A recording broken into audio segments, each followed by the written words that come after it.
আমি শ্যামল কিশোর ঘোড়া একটি স্বরচিত কবিতা পাঠ করে অর্থাৎ পড়ে শোনাচ্ছি। শূন্যতা দিয়ে দিয়েছো ঢেকে আমার এ জীবনের সব কলরব। চেয়ে দেখো ফিরে আরও একবার নীল আকাশের ওই নীল মধুরতা। জীবনের শেষে পড়ে থাকে ছাই, অনিবার্য ঝোড়ো হাওয়া ভালোবাসা হয়ে বয়ে গেল। কবিতার অন্তরে এত মিথ্যাচার কেন? ঘুমের গভীরে অফুরন্ত সুখের ভাণ্ডার।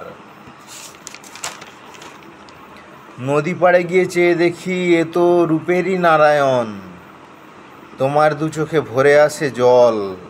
ক্ষুধার্ত তৃষার্ত এ পৃথিবীতে মিলনের মতো বিরহও চিরন্তন।